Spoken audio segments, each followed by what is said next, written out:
a 20-year-long struggle for investigators after Hurricane Katrina to positively identify every person whose body was recovered.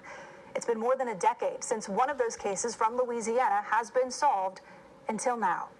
Tonight, there's one less unnamed victim of the storm that changed us. It's a story you'll see only on WWL Louisiana because we helped make it happen. This is our three-part series, Bringing Dorothy Home. Here lie the remaining unclaimed and unidentified victims of the storm from the New Orleans area. Some have been forgotten. Some remain unknown. Unclaimed, unidentified, and unmarked. Inside each of the blank marble crypts at the Hurricane Katrina Memorial on Canal Street, just off City Park Avenue, lies a human being. 84 people in total, 30 who have never been identified. Most of them New Orleanians, who 2 decades ago stood behind you in the grocery line.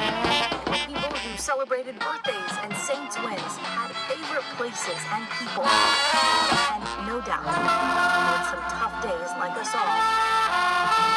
84 people lived until the storm.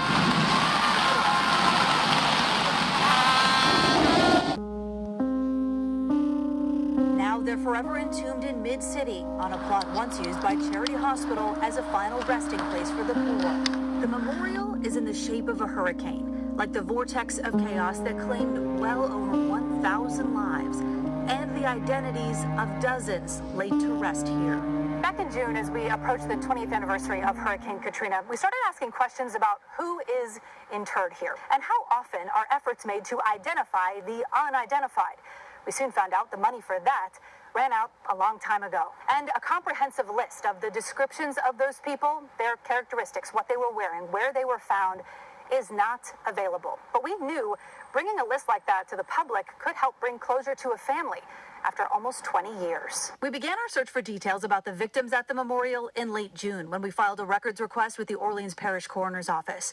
They provided us with copies of more than 800 autopsies conducted after the storm. But the autopsies didn't have much identifying information and didn't tell us who was buried and still unidentified at the memorial. So we asked again more clearly for just a narrowed down list of who is buried there, and if anything had changed since WWL's last report on unidentified victims a decade ago.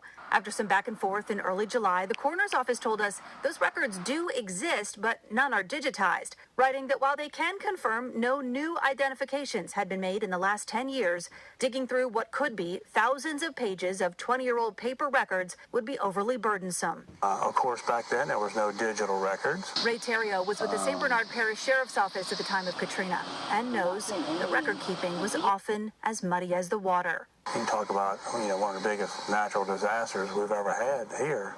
You have no records to go to. The courthouse was underwater. Total confusion. The roadblocks to finding those records, even 20 years later, are a testament to the turmoil Katrina left in its wake.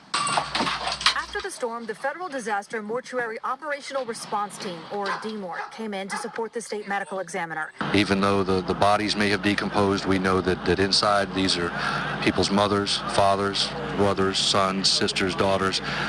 They're the people of Louisiana. Katrina victims recovered from all over the state were taken for autopsy to a temporary morgue in St. Gabriel, a small town along the river about 30 minutes south of Baton Rouge. At one point, DMORT helped perform 97 post-mortem exams in a single day. Escort will carry this particular data sheet and will check off each station that the individual goes through. Each body was assigned a federal DMORT number and a local case number. Some whose identities were unknown were later identified, as DMORT helped the state medical examiner to cross-check identifying information with information from frantic families who called into a hotline. Other autopsies with no name simply say unknown. Sometimes, because of the condition of the body, not even a race or sex could be listed. We tracked down archives from the Department of Health and Hospitals website, which showed that by February of 2006, 6 months after Katrina's landfall, DMORT had performed more than 900 autopsies. Fewer than 100 people remained unidentified. Later that month, according to a state report, the number was down to 86. A lot of our bodies were decomposed because we were so busy saving those that were alive, and there was water involved here. It was below sea level. Eventually, DNA samples were taken, and the unidentified and unclaimed were handed over to the parishes where they were discovered.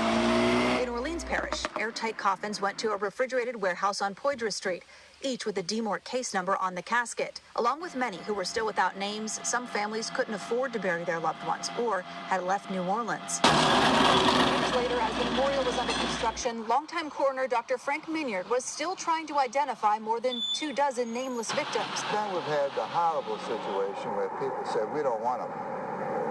You take them. When the memorial was completed, they were moved to their final resting place. We put this memorial together to honor those individuals that have not been properly identified yet. A painful chapter closed without total closure. We do know that at one time the details about the unidentified victims of Katrina were somewhat assembled. An archived press release from July 2006 announced a new searchable interactive map of Katrina victim information. The map is no longer online, and in response to our information request for the data, an attorney for the Department of Health wrote that the department, quote, found no responsive records in the department's possession. Then there's this Associated Press article published across the country in December of 2006. It describes 30 bodies in forensic purgatory in the warehouse on Poydras Street and includes fairly specific descriptions of each case. But no one we spoke with could confirm if this 19-year-old list was accurate, where the descriptions came from, which case numbers they were associated with, or if everyone described is at the memorial. As we pressed on, even members of the Hurricane Katrina Memorial Board, which manages the site, told us during a meeting they did not have the information we were looking for. And so we created a spreadsheet. The 800-plus autopsy reports the Orleans Parish Coroner's Office had recently given us included records for people from Orleans and some other parishes. We began manually entering both the federal and local case number of every autopsy we had for an unknown person, adding any physical characteristics. There were 68 in all.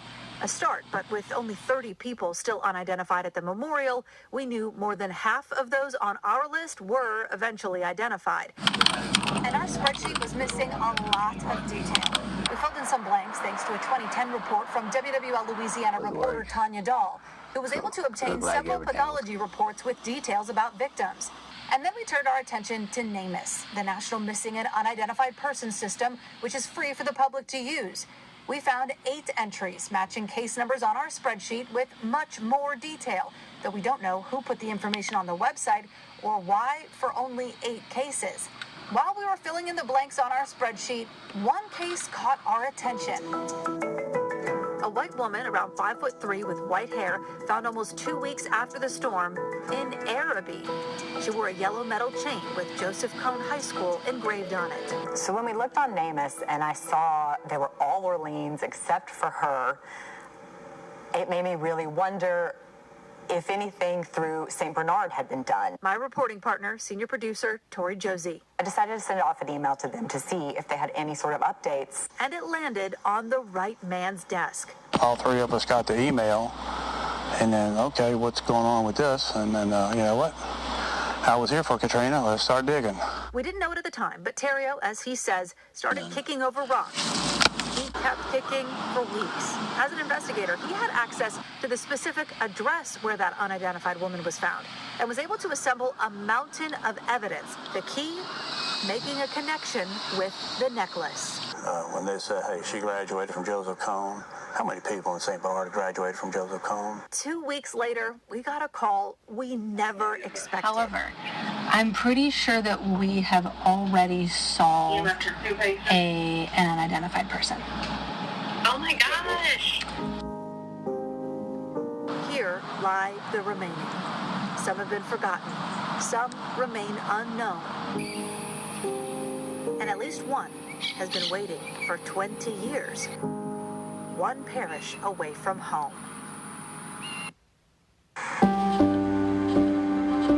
Engravings are permanent. They stand the test of time and can't easily be washed away by wind, water, or even hurricanes. This is it. For St. Bernard Parish Coroner's Office, Chief Investigator Ray Terrio, It was an engraving on an old necklace that finally connected the dots between an unidentified Hurricane Katrina victim and her name. So we've got the right person. We got the right person, there's no doubt. The search began when we reached out to the St. Bernard Parish Coroner's Office this summer for information about an entry in a national database of missing and unidentified people. A Katrina victim, who was still unknown, was found in their jurisdiction, but was possibly interred at the Katrina Memorial in New Orleans, likely due to the chaos that followed Hurricane Katrina. The description, an older woman found in Araby wearing a necklace that said Joseph Cone High School. When you sent us the email, it's like, we don't know anything about it. 2 weeks into his investigation, he had matched that description with the name of a woman they hadn't even realized was still missing. According to the State Office of Vital Records, there is no death certificate for her. Dorothy Driggers Taquino. But yet her name was on the memorial in Shell Beach, but it's spelled wrong. Her husband, brother, and parents are buried here at the Driggers family plot in Carrollton Cemetery, not far from the Uptown University area. Albert J. Taquino, beloved husband of Dorothy Driggers. Missing from the headstone is Dorothy. She was born Dorothy Virginia Driggers in 1923. Her family lived uptown in New Orleans on Eleanor Street, and she grew up with 3 brothers. She married Albert Taquino in Florida in 1959. He had 3 children from a previous marriage, but Albert and Dorothy had none of their own. Albert died just 15 years later. All 3 of Dorothy's brothers had also died by 1995, meaning at the time of the storm and now, her closest living relatives are a niece and nephew. This may be the only photo of her that survived the storm. And that's my dad's sister. You may, however, recognize her likeness in her niece and goddaughter, Jean Driggers. When I was growing up, everybody on my mama's side of the family, you look just like your aunt died, just like your aunt died. Jean grew up in the lower 9th Ward with weekends full of family time. Somebody always made sure that she was included. A head full of white hair and a weekly appointment to keep it perfectly set. And that big purse on her shoulder, anything you'd ask her for would be in that purse. The memories are fond. That purse. The memories are fond. Here's the 10 o'clock position. But the night before Katrina made landfall was full of gut-wrenching choices. Jean says she and another aunt were working a closing shift at a restaurant out in the East, and it was past 10 when they and Jean's mother decided it was time to get out. Aunt Dot was at her home on Community Street in Araby. It just got so late, and I was discussing whether to go down there and go get my Aunt Dot or whatever. But it was just to the point where it was too late and the hurricane was coming straight in. Worried all 4 of them would be stuck, she hopped on I-10 toward Mississippi, leaving Aunt Dot behind. So I didn't know what to do. I was torn, and it really did hurt me, but I just didn't know what to do at the time. Jean says she called Dot's number and the family assistance hotline for months after the storm. When she returned to New Orleans, she submitted DNA, hoping it would lead to a positive identification of the body found in Dorothy's home, believed to be Dorothy. But she says investigators told her they need access to a better sample of Dorothy's DNA. Y'all asking us for stuff we can't provide because, hello, Araby was under 20 foot of water. What are we supposed to do? Jean and her brother decided they'd put it in God's hands. If you love something, you have to let it go. If it's meant to be, it'll come back. Well, that Friday morning, it came knocking at my door at 9 o'clock in the morning, so it was meant to be. That knock on the door, 20 years later, was from Terrio. And for the first time, Jean found out a necklace she remembers. She never took it off. Was the missing link to identifying Aunt Dot. When I got that knock on the door and he told me what it was, I was like, wait, what? Terrio had paid a visit to the Orleans Parish school system with a hunch. Man, if I could get her high school diploma saying that she graduated from Joseph Cone, that seals it. They started digging. You know, they would run into a roadblock, let's try this. Run into another roadblock, let's try this. This went on for probably 45 minutes until finally we got her. Dorothy Virginia Driggers, the resident of the home on Community Street where the body was found, graduated in 1942 from Joseph Cone High School, an uptown school pictured here around the time of Dorothy's graduation. Everybody was clapping. 20 years. Who would have thought? Who would have thought? Not Jean, who says her father is smiling down from heaven. He brought his sister home. That's all we can say. Thank you for stepping in and, trying to find something because she can go back home to her final resting place. But about that final resting place, while it won't be the unmarked crypt on Canal Street much longer, it also won't be the family plot at Carrollton Cemetery. Her memorial is actually out there and without a date of death. No one knew, one parish over, Dorothy's name was cast in bronze decades ago, a plan she had made herself long before Katrina took her life and wiped away her name. Had she not done that, she would remain in an unmarked final resting place forever. The staff at St. Bernard Memorial Funeral Home and Gardens are already wondering who will be the first to put flowers at Dorothy Taquino's headstone. To even think that this could happen from so many years ago is just, it's amazing. Jenny Rose McCormick says they could hardly wrap their heads around the call from investigators this summer asking for information about Dorothy. They quickly discovered she had a headstone over an empty plot. The record keeping here is pretty darn good, so we got very, very lucky very quickly. They discovered Dorothy had come to St. Bernard Memorial as a widow in 1988. She paid for the plot and designed the plaque herself. Pre-planning is important, and she picked a place that she was going to be happy with. It's been waiting for her for 37 years, even surviving near total destruction from Katrina's wrath. It was devastating. Photos from the cemetery after the storm are almost hard to describe. Almost nothing was untouched. Everything was covered in mud. But the mud eventually cleared. St. Bernard began to heal. Dorothy's headstone, her name cast in bronze, had weathered the storm. Dorothy, though, did not survive. She was found September 12, 2005, in her home on Community Street in Araby. Her body was taken to a temporary morgue in St. Gabriel, where investigators struggled to positively identify her. Likely due to the chaos after the storm, her body was not returned to St. Bernard Parish officials, and we discovered she's been entombed at the Hurricane Katrina Memorial on Canal Street, considered an unidentified person for almost 2 decades. Y'all did a lot of detective work. We reached out to St. Bernard Parish Coroner's Office Chief Investigator Ray Terrio, but he built the case, following the clues to her empty grave in St. Bernard, amassing a mountain of evidence, bills, and records. We got her. And unearthing Dorothy's high school diploma and grades, which match a necklace that was described on the unidentified woman's body. We have all the evidence that we need for a positive identification. We already know which of these crypts holds Dorothy's remains. The proper permits have already been pulled to move her. Her niece and nephew have given their blessing.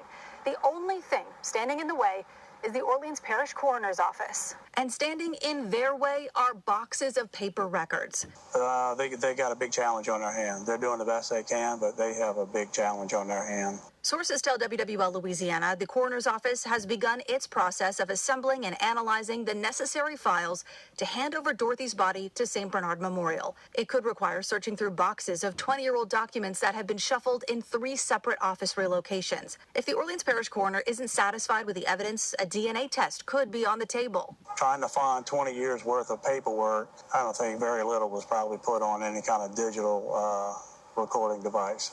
The Orleans Parish Coroner's Office would only tell us the case is under investigation. So despite the confidence of so many others familiar with this case, it's unclear when Dorothy Taquino might finally move from her unmarked grave. It'll happen. We have too much information for it not to happen. In this story, there's plenty of information we still don't have. You'll remember we initially sought to share descriptions of all 30 unidentified Katrina victims entombed at the memorial. While we now have whittled down our spreadsheets to only the case numbers behind these walls, we have no autopsy, no identifying information, nothing for more than half of them. We only have a few descriptions still that would even match some of these people. And it's crazy, there's more than a dozen that we still don't even really know anything about. And even just the slightest thing, you think with Dorothy, just the necklace. That information, we're told, is also buried in those file boxes at the coroner's office that we have offered to go through. Could someone out there recognize the description of a black male with a goatee found at 5113 St. Claude Avenue? He was found wearing black low-top shoes, black jeans, and a blue striped shirt. Or could someone remember the man found here at Forstall and North Prior Streets? Younger than 35, about 6 feet 4 inches tall, and wearing a size 15 shoe. Could there be another Dorothy? To be able to put a name to someone who has been lost, essentially, from her neighbors, from her loved ones, and didn't have a place to go, it's heartwarming. It's a really, really good feeling. Soon, the headstone Dorothy chose for herself will be updated with the date of death. Her death certificate is in the works. And when the Orleans Parish Coroner's Office eventually gives the okay, Dorothy, we're going to bring you home. Dorothy will be moved from the memorial on Canal Street. Her niece, Jean Driggers, says she'll be the first to put flowers in her Aunt Dot's vase. She's going to be where she belongs. I don't know what else to say. Here lie the remaining. Some have been forgotten. Now, just 29 remain unknown. But soon, they're bringing Dorothy home.